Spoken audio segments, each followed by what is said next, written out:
Bom dia, boa tarde, boa madrugada, a depender da hora que você está estudando.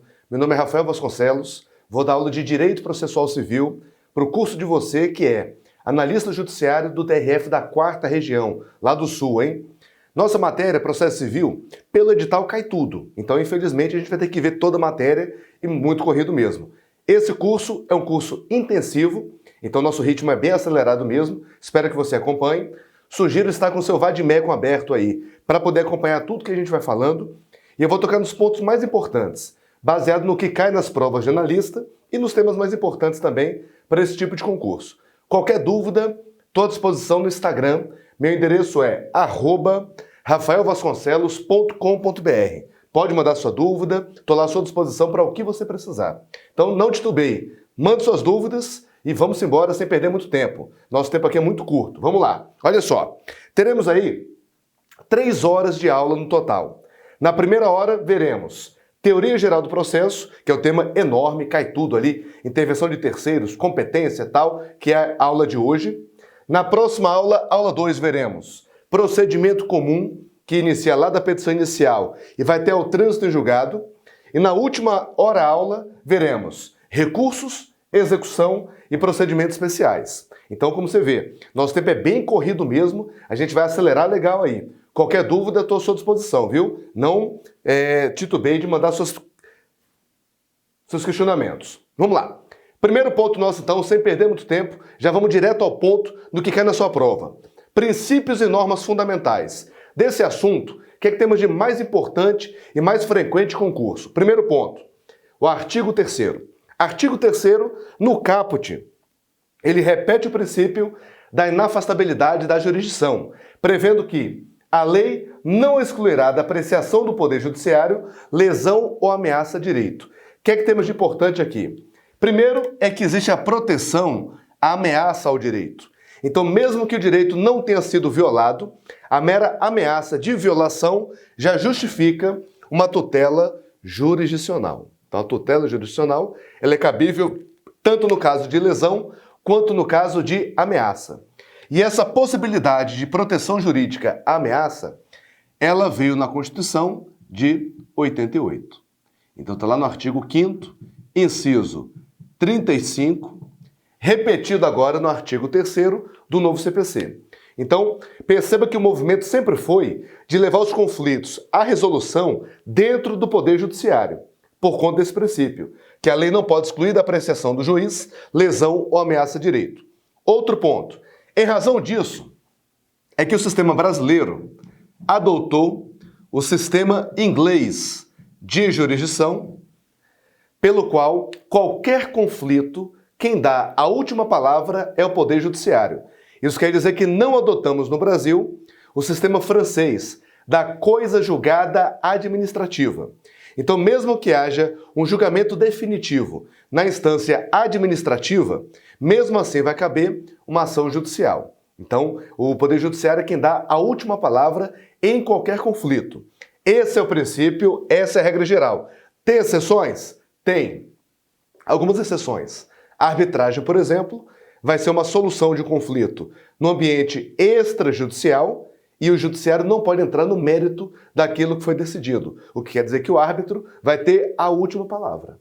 Então, a arbitragem, por exemplo, seria uma exceção ao princípio da inafastabilidade.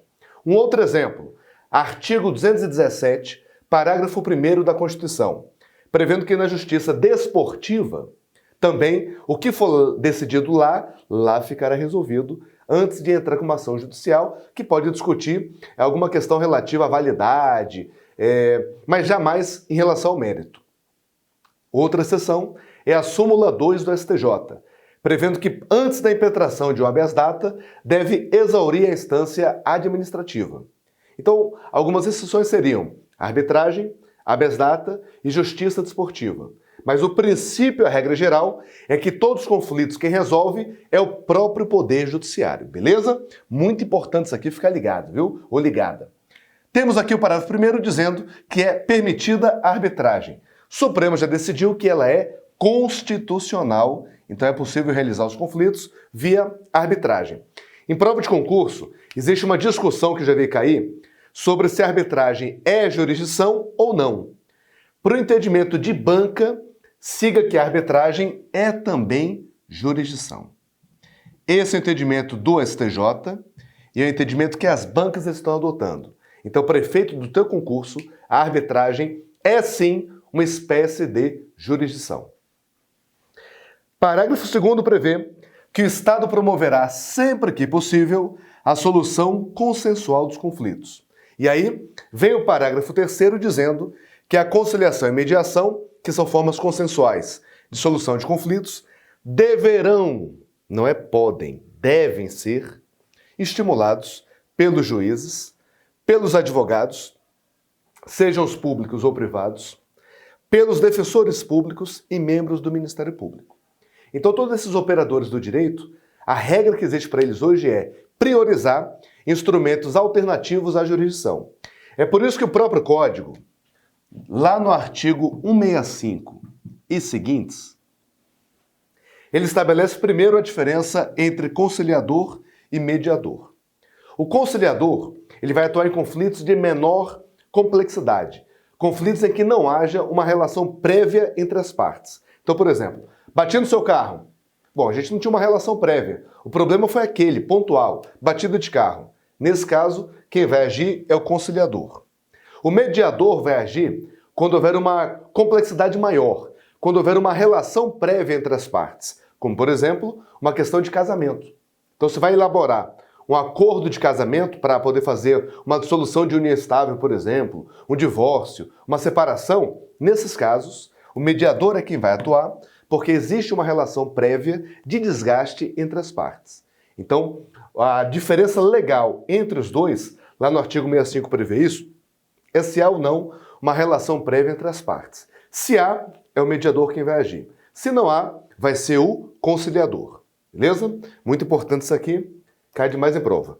Outro ponto importante, em normas fundamentais e princípios, é o artigo 8º. Esse artigo 8º aqui também está caindo direto em prova, tá? Bora ficar esperto com ele. Olha o que ele diz aqui.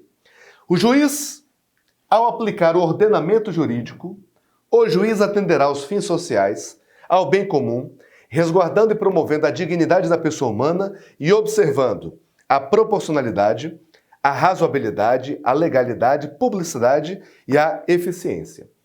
Quais são os detalhes desse artigo que cai em prova? Primeiro é o seguinte, a lei prevê que o juiz aplica o ordenamento jurídico. Ele não aplica a lei, cuidado, tá? O ordenamento jurídico é mais amplo, é um gênero que vai abranger a lei, costumes, princípios, doutrina, jurisprudência e por aí vai, e etc. A lei é aquele ato normativo elaborado mediante processo legislativo regular. Totalmente diferente, não. É uma espécie que está dentro de ordenamento jurídico. O juiz, quando for resolver um conflito, então, ele não aplica mais a lei, ele aplica o ordenamento jurídico, algo muito mais amplo. Esse é o primeiro ponto. Segundo ponto, o juiz vai resguardar e promover a dignidade da pessoa humana. Resguardar e promover são condutas ativas, são ações que o juiz vai tomar para poder promover, para poder realizar a dignidade da pessoa humana, que cá para nós, ninguém sabe direito o que é, né? Na jurisprudência, cada julgamento diz uma coisa. Mas enfim, o que importa para a gente é a lei aqui. Então ele vai resguardar e promover a dignidade da pessoa humana. E olha a diferença. E observando é uma conduta passiva, observando a proporcionalidade, a razoabilidade, a legalidade. Olha para onde foi a legalidade. A legalidade que antes era aplicada pelo juiz, agora ela é apenas passivamente observada, porque o juiz aplica o ordenamento jurídico. Então veja bem os verbos, tá?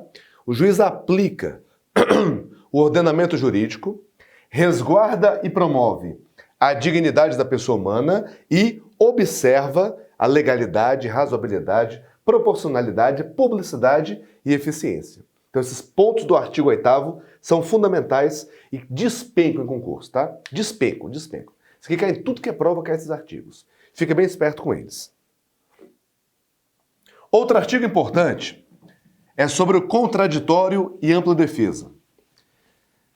No artigo 9º e o 10º, o 9º prevê que o juiz não vai proferir decisão contra uma das partes sem que ela seja previamente ouvida.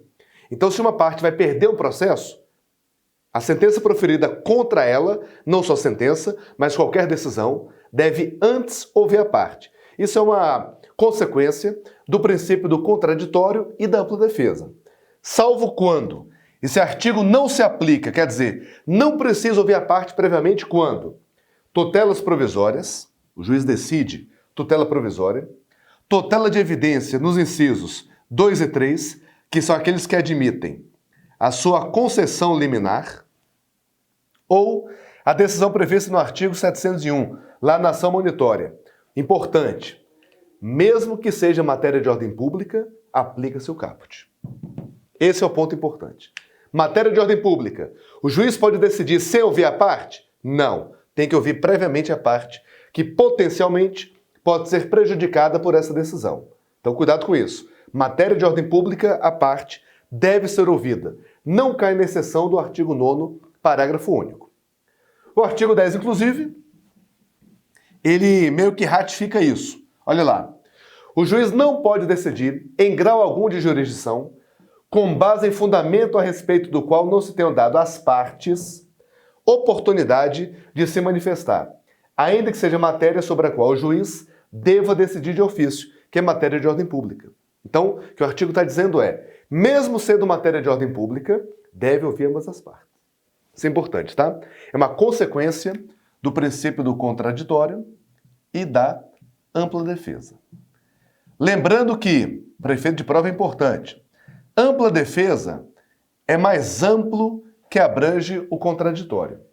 Então, o princípio da ampla defesa, ela absorve o princípio do contraditório. E quer dizer que ambas as partes, então quando se fala em defesa, ampla defesa, a defesa é a defesa do seu direito, não a defesa como réu se defendendo, não. É a defesa do seu direito, pelo autor ou pelo réu. Então, é aplicável a ambas as partes, permitindo que se utilizem de todos os meios de prova e alegações possíveis, não vedadas em direito. Então, toda alegação em meio de prova que não for proibida em lei ou pelos costumes, princípios, etc., vai ser admitido pelo princípio da ampla defesa. O contraditório diz que ambas as partes têm o direito de ciência do que acontece no processo, saber o que está rolando, direito de manifestação, participar daquilo que vai ser decidido, é exatamente o que diz o artigo, a parte tem que ser ouvida, tem que se manifestar, e o direito de irresignação, de discordar, de recorrer daquilo que foi decidido. Então são três poderes, ciência, manifestação e resignação, que estão absorvidos dentro do princípio do contraditório. Artigo 11, também importante. Todos os julgamentos dos órgãos do Poder Judiciário serão públicos e fundamentadas todas as decisões sob pena de nulidade. É a mesma previsão da Constituição no artigo 93, inciso 9º. Está lá. Então, os julgamentos, todos eles devem ser públicos, todas as decisões devem ser fundamentadas. E como decisão, leia-se, seja uma decisão interlocutória. E o que são decisões interlocutórias? Aquelas proferidas por um juiz, primeira instância, durante a tramitação do processo. Por isso o nome, entre, atos, locuções. Decisões interlocutórias. São aquelas proferidas pelo juiz durante o processo.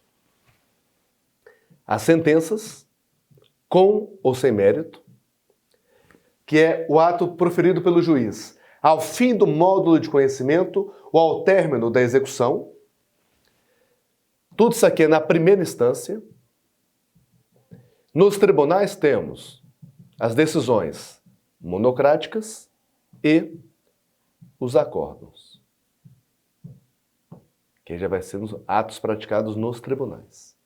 Então, decisão interlocutória e sentença é proferida na primeira instância. Você passou no TRF, vai ser lotado no gabinete do juiz, você vai proferir ali despachos, decisões interlocutórias, sentenças. Se lotado no tribunal, vai proferir decisões interlocutórias e acórdãos. Isso aqui é importante, tá? Essa terminologia é importante. Lembrando que de decisão interlocutória pode caber agravo de instrumento. Da sentença vai caber apelação. Das decisões monocráticas cabe agravo interno. E dos acordos vai caber recurso ordinário, RESP, RE, e ainda é possível aquela sistemática do artigo 942, a técnica de julgamento do artigo 942. Então, em resumo, seria essa a sistemática recursal do CPC. Veja, devem ser fundamentadas todas as decisões, tá? É o que vimos. Não confunda decisão com despacho. O despacho, como não é decisão, não precisa ser fundamentado. É o que prevê o artigo 1001. Por quê? Porque o despacho não gera prejuízo. O objetivo do despacho, pelo artigo 2º do CPC, é tão somente dar andamento ao processo. Ele impulsiona o processo. O despacho é o instrumento do princípio do impulso oficial. Então, a forma de dar andamento ao processo é despachando. Cite-se o réu, designe-se a audiência, intime-se as partes. O juiz está apenas impulsionando o processo para poder chegar ao final, que aí vai ser a sentença de mérito. É o desejado. Beleza? Está aqui no parágrafo único que nos casos de segredo de justiça, quando a lei autorizar, pode ser autorizada a presença somente das partes, seus advogados, defensores ou MP. Então, uma ação de família, por exemplo, uma ação que envolve a intimidade, vida privada das partes, o juiz poderá decretar o segredo de justiça para apenas as partes e seus representantes estarem ali presentes. Poder preservar, né? Então, é possível que você, como analista também aprovado no concurso, participe de audiências em que só as partes e seus advogados estejam lá, sem a presença de terceiros, sem essa ampla publicidade. E aí temos o artigo 2º, um dos princípios que mais são cobrados em concurso, que é o princípio da inércia. Princípio da inércia. Vamos lá. Olha só. Primeiro o seguinte. Quando se fala em princípio da inércia, eu vou usar esse espaço aqui de cima, tá? Aliás, vou usar esse espaço aqui de lado. Também fica melhor para você. Olha só. Quando a gente fala em princípio da inércia, primeiro, ele tem vários nomes. O princípio pode ser chamado de princípio da inércia, princípio da demanda, princípio dispositivo, princípio da correlação e princípio da adstringência. Deixa eu ver se tem aqui 6 nomes. Inércia, demanda, dispositivo, correlação, adstringência. Faltou um. E congruência. Congruência. Então são 6 nomes para efeito de concurso que significam a mesma coisa, tá? Cuidado, porque às vezes o examinador, ele muda um nome, aí você fica doidinho. Eita, isso aqui eu não conheço. Não, relaxa. Então são 6 nomes, a mesma coisa para concurso. Inércia, demanda, dispositivo, correlação, congruência e adstringência. Beleza? Massa. Aí olha só. Esse princípio, ele tem 3 facetas, tem 3 aspectos. O primeiro aspecto é para a propositura da ação. O segundo aspecto é para a sua tramitação. E o terceiro aspecto é para o julgamento. Então tem 3 aspectos. Primeiro, quanto ao início do processo, a propositura aplica o artigo 2º, dizendo que nenhum juiz prestará tutela jurisdicional, senão quando a parte assim o requerer. O que quer dizer? Que o início do processo sempre depende de requerimento da parte. Sempre. O início do processo sempre depende do requerimento da parte. Não há processo que se inicia de ofício. O juiz não pode, de ofício, auto-iniciar uma ação. Regra geral é essa, esse é o princípio, tá? Tem exceção? Tem, mas por enquanto esqueça. Por enquanto, fica só na regra geral mesmo, que a propositura sempre vai depender de requerimento da parte. Na tramitação, temos de um lado o princípio do impulso oficial, que impõe ao juiz o dever de tramitar o processo, de processar, de despachar, e por outro lado, também se aplica o princípio da inércia, prevendo que o juiz não pode, durante o processo, conhecer de questões não suscitadas pela parte. Então o juiz, durante o processo, ele só pode conhecer daquilo que a parte alega. Ele não pode, por exemplo, reconhecer que houve um pagamento, por exemplo, sem que a parte alegasse. Qualquer matéria de fato que o juiz vá conhecer depende da parte trazer o processo. Ele não pode conhecer de ofício. Então, é o aspecto da tramitação. E no julgamento, quer dizer que é vedado julgamento. É vedado julgamento. Citra petita. É vedado julgamento ultra petita. E é vedado julgamento extra petita. O que quer dizer? É vedado o julgamento citra petita. O que quer dizer citra petita? É quando o juiz se omite quando há um dos pedidos. Se eu entrei com uma ação pedindo dano moral e dano material, e o juiz julgou só dano material, não julgou dano moral, nesse caso vai caber embargos declaratórios, porque houve omissão. Foi uma decisão citra petita. Caso o juiz não supra nos embargos declaratórios, ou eu como parte perca o prazo dos embargos, eu posso alegar o vício citra petita, a omissão, também em apelação. Na apelação, o processo vai subir para o tribunal. Pelo artigo 1013, parágrafo 3º, estabelece que mesmo nesse caso citra petita, é possível aplicar a teoria da causa madura, em que o tribunal ele pode reconhecer daquela matéria e de ofício julga a matéria de mérito que não havia sido julgada em primeira instância. Então, no caso de sentença citra petita, o tribunal, julgando a apelação, pode aplicar a teoria da causa madura e, preenchidos os requisitos, julgar a matéria de mérito desde logo. Artigo 1013, parágrafo 3º. Se é uma sentença ultra petita, é aquela que julgou acima do pedido. Eu pedi 10 mil de dano moral e o juiz mandou pagar 20 mil de dano moral. Nesse caso, também vai caber embargos declaratórios, também caberá apelação, e na apelação o tribunal decota o excesso. O termo utilizado é esse. Então, aquilo que ultrapassou meu pedido, o tribunal decota o excesso do pedido. No julgamento, o extra petita é quando julga fora do pedido. Então, fiz um requerimento de dano moral e o tribunal ou o juiz julgou a pagar dano material que eu não pedi. Nesse caso, o tribunal também anula em recurso, aquela parte fora do pedido. Porque o tribunal ou o juiz se vincula àquilo que está pedido. Esses 3 pontos são consequências do princípio da inércia. Beleza? Cadê aqui? Vamos lá. O artigo 492 prevê justamente isso. Deixa eu apagar só essa parte de cima, que você visualiza com mais tranquilidade. Então, o que ele diz? É vedado ao juiz proferir decisão de natureza diversa, extra petita, bem como condenar a parte em quantidade superior, ultra petita, ou em objeto diverso, extra petita, daquele que foi demandado. Em outras palavras, o juiz julgará aquilo que foi pedido e nos limites do pedido, não podendo ultrapassar para fora ou acima. E também não pode deixar de julgar. Quando ele deixa de julgar, o citra petita é o que chama de julgamento com non liqui. E é proibido o non liqui. É proibido o não decidir. O juiz tem a obrigação de decidir. Tranquilo aí? Vamos embora, vamos. Tem coisa aí, vamos embora. Jurisdição. 3 pontos que para concurso são importantes. Primeiro é o conceito. O que é jurisdição? Qual que é o conceito de jurisdição? Jurisdição envolve 3 palavras: poder, função e atividade. Então vamos lá. Jurisdição é o quê? É poder, é função e é atividade. Poder, porque é uma expressão do Estado, é o Estado agindo no caso concreto. Função, porque tem a função de pacificação, de resolver conflitos.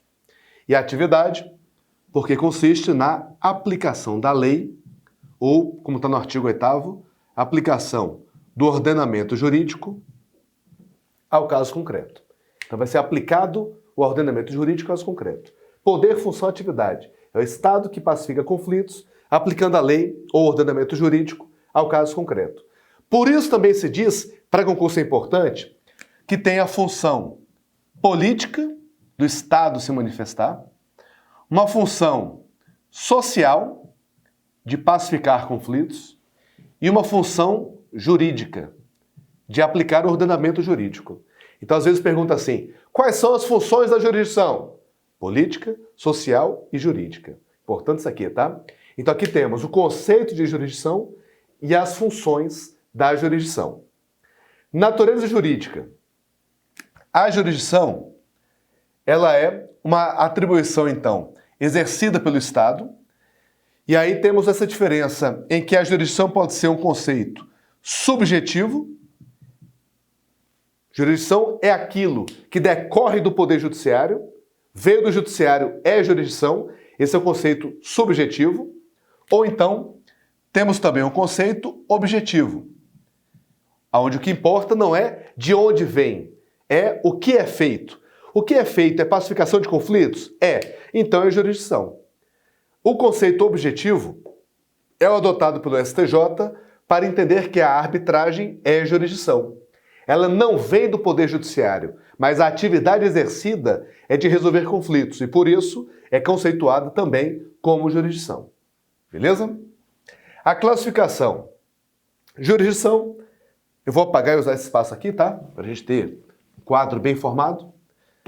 Mas a classificação é que ela pode ser voluntária ou contenciosa. Voluntária ou contenciosa. Jurisdição voluntária é aquela que não tem lide, não tem conflito. Já que não tem conflito, não teremos partes em polos opostos, autor e réu. Teremos apenas interessados que buscam deduzir a sua pretensão em juízo para que o juiz faça o quê? Profira uma sentença meramente homologatória. A sentença do juiz se integra à vontade das partes, completa a vontade das partes, permitindo a partir daí a produção de efeitos jurídicos. Lembrando que essa sentença, pelo artigo 1009, não está adstrita ao critério da legalidade. Então o juiz pode decidir mesmo fora da legalidade, isso é admissível. Como não tem uma decisão de mérito, ela não produzirá coisa julgada material. Logo, não transita em julgado nesse conceito. O que ela produz é a chamada coisa julgada transitória, permitindo a sua reanálise a qualquer tempo na superveniência de um fato novo ou de um novo direito. E também se aplica o princípio inquisitivo. Já na jurisdição contenciosa, é praticamente o oposto. É aquela em que tem lide. Tendo lide, o que é lide? É a pretensão resistida. Então alguém tem a pretensão e outro resiste a ela. Então teremos partes em polos opostos, sendo necessária a citação do réu para poder produzir efeitos. É indispensável a citação do réu. O juiz vai proferir uma sentença de mérito, é o que se espera, de natureza substitutiva à vontade das partes. O autor quer receber 50 mil de dano material. O réu quer pagar 10 mil de dano material. E o juiz manda pagar 30 mil. O que vai prevalecer? É a vontade, entre aspas, né? É a decisão do juiz. Ela substitui a vontade das partes. E o juiz deve aplicar ao caso concreto a lei. Produz coisa julgada material, que pode ser objeto de ação rescisória, e se submete ao princípio que vimos agora há pouco, dispositivo. É isso. Então, para efeito de jurisdição, temos aí esses pontos, né, importantes. Competência. O que é competência? Vamos ver aqui só a parte inicial, porque temos pouco tempo para finalizar. Competência é uma parcela da jurisdição. E quais são, para a gente fechar, os critérios determinativos da competência? Decora aí, viu? Critérios determinativos. Va-te-pe-fumar. Va-te-pe-fumar. Então, va-te-pe-fumar, a gente pausa agora e quando retornar eu te explico o que é isso, tá? Com um cheirinho um pouco melhor. Até já! Muito obrigado e até daqui a pouco.